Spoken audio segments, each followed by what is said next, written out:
ఈ రోజుల్లో అందరి బ్రెయిన్ కూడా ఓవర్ థింకింగ్ అనేది ఎక్కువైపోతుంది. సో అది ఒక కామన్ పాయింటే అన్నంత ఫీలింగ్ వచ్చేసింది అనమాట. సో ఇది హెల్త్కి అంత మంచిది కాదు. మన లాంగ్ టర్మ్లో హెల్త్ ఇష్యూస్ ఎక్కువగా రావడానికి ఈ ఓవర్ థింకింగే చాలా కారణం అవుతుందని చాలా సర్వేల్లో కూడా తేలుతుంది అనమాట. ఒక చిన్న ఇన్సిడెంట్ జరిగినా దాన్ని ఎక్కువగా ఆలోచిస్తూ టెన్షన్లోకి వెళ్ళిపోతూ ఉంటాం, డిప్రెషన్లోకి వెళ్ళిపోతూ ఉంటాం. ఇలాంటి ఓవర్ థింకింగ్ని ఎలా కంట్రోల్ చేయాలని చెప్పేసి ఈ బుక్లో ఆథర్ చాలా క్లియర్గా ఎక్స్ప్లెయిన్ చేశారు. ఈ బుక్ వచ్చేసి The Power of Now, author వచ్చేసి ఎకర్ట్ టోలే. సో ఇందులో మనం ఓవర్ థింకింగ్ని ఎలా కంట్రోల్ చేసుకోవాలి, మన బ్రెయిన్ని ఎలా కంట్రోల్ చేసుకోవాలని దాదాపుగా చాలా పాయింట్స్ చెప్పారు. అందులో నుంచి 5 స్టెప్స్ నేను ఎక్స్ప్లెయిన్ చేయబోతున్నాను.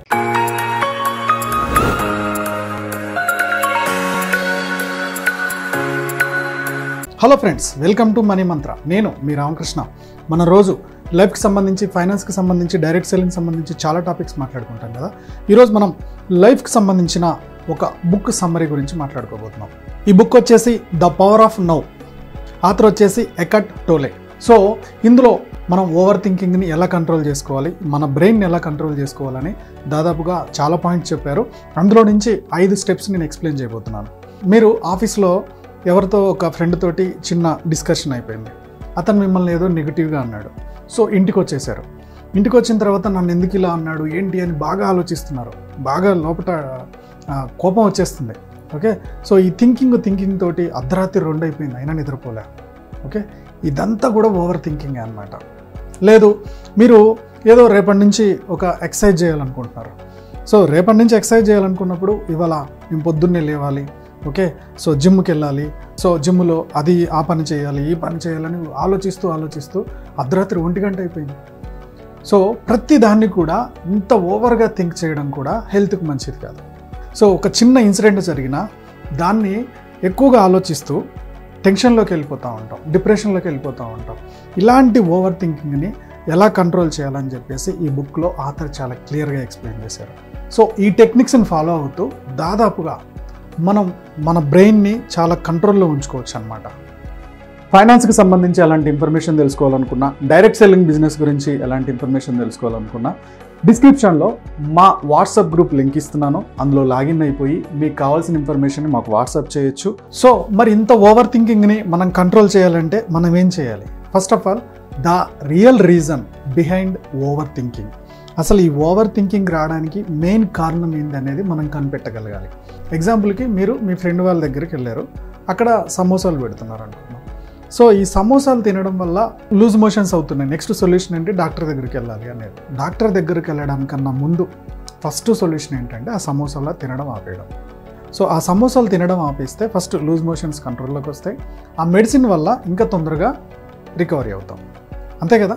సో అలానే ఓవర్ థింకింగ్ కూడా మెయిన్ రీజన్ మనం కనుక్కోవాలన్నమాట. సో మన మెంటల్లీ లూజ్ మోషన్స్ని కంట్రోల్ చేయడానికి మనం ఓవర్ థింకింగ్కి అవసరమైన రీజన్స్ని కనిపెట్టాలి. సో ఆ రీజన్స్ 3 రకాలుగా ఉంటాయి. రీజన్ నెంబర్ 1 వచ్చేసి ఫ్యూచర్ అండ్ ఈగో. ఎగ్జాంపుల్కి సోషల్ మీడియాలో మీ ఫ్రెండ్స్ ఎవరో కొన్ని ఫోటోలు పెడుతున్నారు, ఒక మంచి కారు కొన్నారు, లేదా ఒక ఫారెన్ ట్రిప్కి వెళ్ళొచ్చారు. ఇవన్నీ చూసినప్పుడు ఏమవుతుందంటే ఇవన్నీ వీళ్ళకే ఎందుకున్నాయి, మాకెందుకు లేవు, ఒక ఈగో స్టార్ట్ అయిపోతుంది అన్నమాట. సో అలానే మీరు ఒక యూట్యూబర్ అనుకున్నాం.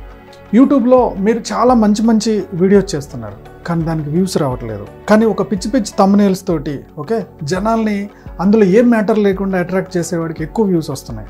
సో అప్పుడు ఏమనిపిస్తుందంటే పనికి రానివాడికి ఎక్కువ వ్యూస్ వస్తున్నాయి, నాకెందుకు రావట్లేదు అని మీకు ఒక ఈగో ఏర్పడుతుంది. దీనివల్ల కోపం ఏర్పడిపోతుంది.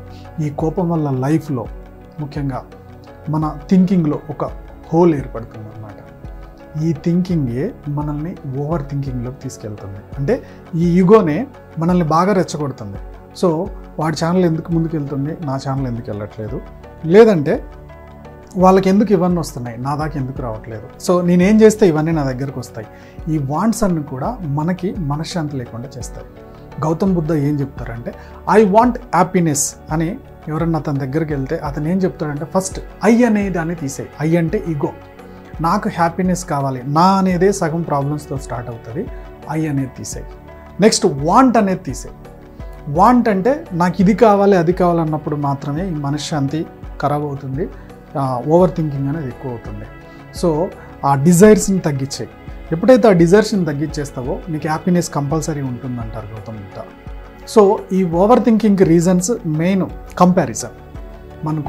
మనకు వచ్చిన దాంట్లో మనం ఎంతవరకు హ్యాపీగా ఉండమని కాకుండా వాళ్ళు సక్సెస్ అవుతున్నారు, వీళ్ళు సక్సెస్ అవుతున్నారు, ఓకే నేను ఎక్కువ కష్టపడుతున్నాను, సో అతను ముందుకు వెళ్ళిపోతున్నాడు, సో అక్కడ రాజకీయం జరిగింది, ఇక్కడ రాజకీయం, ఇవన్నీ ఎక్కువగా ఆలోచించడం వల్ల ఓవర్ థింకింగ్ ఎక్కువైపోతుంది. అంటే మనకి కోరికలు ఉండడం తప్ప, డిజైర్స్ ఉండడం తప్ప అంటే డిజైర్స్ ఉండడం తప్పు కాదు. ఓకే ఆ డిజైర్స్ ఓవర్గా ఉండడం, వాళ్ళతో వీళ్ళతో కంపేర్ చేసుకోవడం మనకు మనశ్శాంతిని కరువు చేస్తుంది. ఇది ఇందాక నేను చెప్పాను కదా, సమోసా వల్ల మోషన్స్ అవుతున్నప్పుడు, లూజ్ మోషన్స్ అవుతున్నప్పుడు ముందు సమోసాను కంట్రోల్ చేయాలి. అట్లానే ఇక్కడ రీజన్ ఏంటనేది మీరు ఈ ఓవర్ థింకింగ్ రీజన్ మీరు ఆ ఈగో వల్ల వస్తుందా లేకపోతే కంపారిజన్ వల్ల వస్తుందా అనేది ఒకసారి అబ్జర్వ్ చేయాలి. సో మనం ఓవర్ థింకింగ్ చేయడానికి రెండో రీజన్ వచ్చేసి outer purpose versus inner purpose. Outer purpose అంటే ఏంటంటే మనం ఇప్పుడు లైఫ్ లీడ్ చేస్తుందని కూడా మన ఫ్యూచర్ గురించి, అంటే మన గోల్స్ అన్నీ ఫ్యూచర్లో నేను ఇంత సంపాదించాలి లేదా ఈ పొజిషన్లో ఉండాలని మనం ఒక గోల్ పెట్టుకుంటాం. సో అది అవుటర్ పర్పస్. ఇప్పుడు ఏదైతే పని చేస్తున్నామో అది ఇన్నర్ పర్పస్ అన్నమాట. సో యాక్చువల్గా మనకి ఓవర్ థింకింగ్ రావడానికి మెయిన్ రీజన్ ఏంటంటే ఆ గోల్ రీచ్ అవుతామా లేదా, ఓకే ఆ గోల్ వర్కౌట్ అవుద్దా లేదా అని ఎక్కువగా ఆలోచిస్తూ ఉంటాం. సో మీరు ఒక గోల్ పెట్టుకోండి, దాన్ని అలా ఉంచండి. ఆ గోల్ రీచ్ అవ్వడానికి మీరు 5 yearsలో ఒక గోల్ పెట్టుకుంటే 2 yearsలో అయింది, 1 yearలో అయింది, 6 monthsలో అయింది, లేదా 1 monthలో అయింది, ఇప్పుడేంది, ఈరోజు ఏంటి, ఈరోజు పని ఏంటి, ఈ పనిని చాలా ఫోకస్డ్గా నువ్వు ఎప్పుడైతే చేస్తూ ఉంటావో, అంటే ఇన్నర్ పర్పస్ని పర్ఫెక్ట్గా స్టార్ట్ చేస్తే అవుటర్ పర్పస్ కూడా చాలా పర్ఫెక్ట్ అవుతుంది. అంటే నువ్వు ఇప్పుడు ఈ పని పర్ఫెక్ట్గా చేస్తూ ఉంటే నీ గోల్స్ అనేది చాలా పర్ఫెక్ట్గా రీచ్ అవుతాయి. సో ఉన్న పనినే కాన్సన్ట్రేట్ చేయకుండా నువ్వు దాన్ని పట్టించుకున్నప్పుడు అవుటర్ పర్పస్ ఫ్యూచర్ అనేది వర్కౌట్ అవ్వదు కదా. సో ఫ్యూచర్లో ఏమవుద్దో అని టెన్షన్ ఎక్కువైపోతుంది. మన థింకింగ్లో 70,000 ఆలోచనలు వస్తాయంట ఒక రోజులో. 70,000 ఆలోచనలలో కేవలం 3 seconds మాత్రమే మనం ప్రజెంట్లో ఉంటామంట. మిగిలిందంతా మన ఫ్యూచర్ గురించైనా ఆలోచిస్తూ ఉంటాం, లేదంటే పాస్ట్లో జరిగిందైనా ఆలోచిస్తూ ఉంటామంట. ఓకే సో 70,000 ఆలోచనలలో 3 ఆలోచనలు 3 seconds మాత్రమే ప్రజెంట్లో ఉండి మిగిలిందంతా ఫ్యూచరు లేకపోతే పాస్ట్ గురించి ఆలోచిస్తూ ఉంటే ఇక మన గోల్స్ ఎప్పుడు రీచ్ అవుతాం? సో ఓవర్ థింకింగ్లోకి వెళ్ళిపోతాయి కదా. సో ఓవర్ థింకింగ్కి మెయిన్ రీజన్ ఏంటంటే ఇప్పుడు చేస్తున్న పనిని ఫోకస్డ్గా చేయకపోవడం. ఇన్నర్ పర్పస్లో అంటే మనం ఏదైతే పని చేస్తున్నామో ఆ పనిని ఫోకస్గా చేస్తూ ఉంటే ఈ రిజల్ట్ రోజు రోజు రోజు రోజు రోజు రోజు కొంచెం కొంచెం బిల్డ్ అవుతూ మీ గోల్స్ రీచ్ అవ్వడానికి హెల్ప్ అవుతుంది. అంటే మీ అవుటర్ పర్పస్ కరెక్ట్గా వర్కౌట్ అవ్వడానికి ఇది హెల్ప్ అవుతుంది. సో ఇక్కడ ఏంది, మీరు ఏ పని అయితే ఉన్నారో, ఏ పనిలో అయితే ఉన్నారో అది కాన్సన్ట్రేట్గా చేయండి. ఇది సెకండ్ రీజన్. రీజన్ నెంబర్ 3 వచ్చేసి పాస్ట్ ఈజ్ పెయిన్. సో ఇక్కడ వచ్చేసి మెయిన్ పాస్ట్ ఎక్కువగా ఆలోచిస్తూ ఉంటారు, పాస్ట్లో జరిగిన నెగిటివ్ని ఎక్కువగా ఆలోచిస్తూ ఉంటారు. సో ఎగ్జాంపుల్కి ఒక పిల్లోడు ఉన్నాడు, వాడు ఆడుకుంటూ కింద పడ్డాడు. సో ఎమ్మంటే పేరెంట్స్ వెళ్ళిపోయి అయ్యో ఏమైంది కంగారు కింద పడ్డావా అని వాడిని చూసి తొందరగా వెళ్ళిపోయి కంగారు పడ్డాం అనుకోండి, వాడు ఏడవడం స్టార్ట్ చేస్తాడు. అదే పిల్లోడు కింద పడ్డాడు, పేరెంట్స్ చూసి చూడనట్టు వాళ్ళ పని వాళ్ళు చేసేసుకుంటున్నారు. సో వాడే లేస్తాడు, దులిపేసుకుంటాడు, మళ్ళీ పోయి ఆటలో పడతాడు.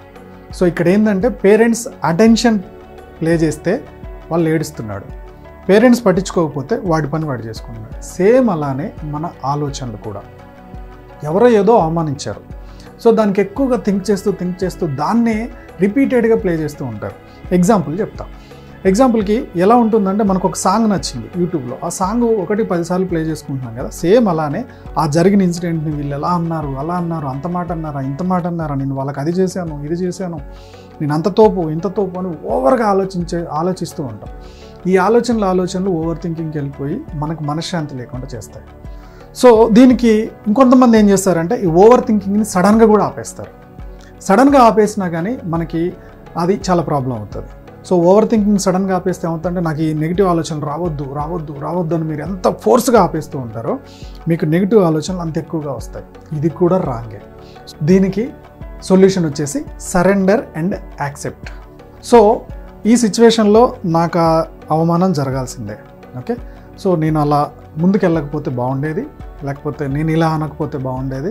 సో వాళ్ళు ఇలా అన్నారు కదా, ఓకే వాళ్ళ న్యాయం వాళ్ళకే వదిలేద్దాం అని చెప్పేసి, సో నెక్స్ట్ ఇలాంటివి జరిగితే నేనేం చేయాలి, సో ఇక్కడ ఈ మాట మాట్లాడొద్దు, ఇక్కడ ఈ మాట మాట్లాడి, సో ఇంత ఇన్వాల్వ్ అవ్వద్దు, నేను ఇంత ఇన్వాల్వ్ అవ్వాలని చెప్పి మనం ఆ ప్రాబ్లమ్ని యాక్సెప్ట్ చేసేసి దీని నుంచి ఒక సొల్యూషన్ ఎత్తుక్కొని నెమ్మదిగా ఆగిపోవాలి. అప్పుడు ఏమవుతుంది, ఓవర్ థింకింగ్ అనేది కంట్రోల్లోకి వస్తుంది. ఇంకా ఓవర్ థింకింగ్ని కంట్రోల్ చేయడానికి ఒక 5 పాయింట్స్ చెప్తాను. సో ఫస్ట్ వన్ వచ్చేసి ట్రయింగ్ న్యూ థింగ్స్. మీరు ఎప్పుడన్నా ఒక కొత్త పని చేస్తున్నప్పుడు మీరు కాన్సన్ట్రేట్గా ఆ పని మీద ఎక్కువగా ఇన్వాల్వ్ అవుతారు.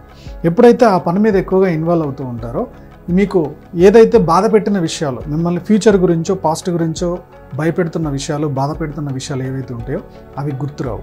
సో దీనివల్ల ఏమవుతుందంటే ఓవర్ థింకింగ్ అనేది కంట్రోల్లోకి వస్తుంది అనమాట.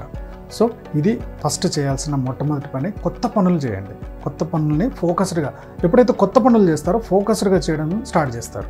సెకండ్ పాయింట్ వచ్చేసి సే ఇట్ అవుట్. సో మీరు ఏదైతే అనుకుంటున్నారో దాన్ని బయటికి చెప్పేస్తూ ఉండండి. మీరు ఎప్పుడైతే ఒక ఫ్రెండ్కో ఎవరికో కూర్చోబెట్టి అది బయటికి చెప్పేస్తూ ఉన్నప్పుడు ఆటోమేటిక్గా మీ బ్రెయిన్లో నుంచి ఖాళీ అవుతుందని చాలా ఎక్స్పెరిమెంట్లో తేలిందనమాట. సో ఈ ఓవర్ థింకింగ్ అనేది బయటికి చెప్తున్నప్పుడు మీ బ్రెయిన్ చాలా కంట్రోల్లోకి వస్తుంది. ఇది రెండో స్టెప్. థర్డ్ వన్ వచ్చేసి రైట్ యువర్ థాట్స్. మీరు ఏవైతే ఆలోచనలు బాగా వస్తున్నాయో, ఏవైతే ఓవర్ థింకింగ్ చేస్తున్నారో అవంతా ఒక పేపర్ మీద రాయడం స్టార్ట్ చేయండి. ఇలా రాస్తున్నప్పుడు ఏమవుతుందంటే నెమ్మదిగా అవి అవుట్ అవుతున్నాయి, బయటకు వచ్చేస్తున్నాయి. కాబట్టి పేపర్ మీదకి మీకు ఓవర్ థింకింగ్ అనేది కంట్రోల్లోకి రావడానికి స్కోప్ ఎక్కువగా ఉంటుంది. ఫోర్త్ వన్ వచ్చేసి forgive your self and others. So maximum మనం ఓవర్ థింకింగ్ చేయడానికి అవతల వల్ల పనులు బట్టే ఉంటాయి.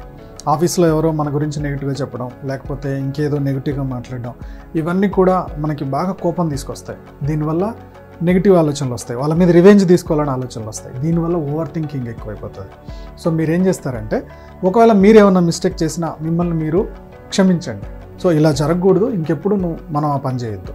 ఎట్ ద సేమ్ టైం వాళ్ళ ఆలోచనలు అంతేలే, వాళ్ళ స్థాయి అంతేలే, సో వాళ్ళని వదిలేద్దాం, మనం ఏందో మనకు తెలుసు కదా అని చెప్పేసి వాళ్ళని ఫర్గివ్ చేయండి. దీనివల్ల కూడా ఓవర్ థింకింగ్ అనేది నెమ్మదిగా కంట్రోల్లోకి వస్తుంది. సో లాస్ట్ టెక్నిక్ వచ్చేసి meditation. 5000 problems 1 solution, meditation. So ఎంత పెద్ద ప్రాబ్లం అయినా, ఎంత పెద్ద ఓవర్ థింకింగ్ అయినా సరే మెడిటేషన్ అనేది బ్రెయిన్కి ఒక ఎక్సర్సైజ్. బ్రెయిన్ ఎప్పటికప్పుడు మళ్ళీ రిఫ్రెష్ చేస్తూ ఉంటుంది.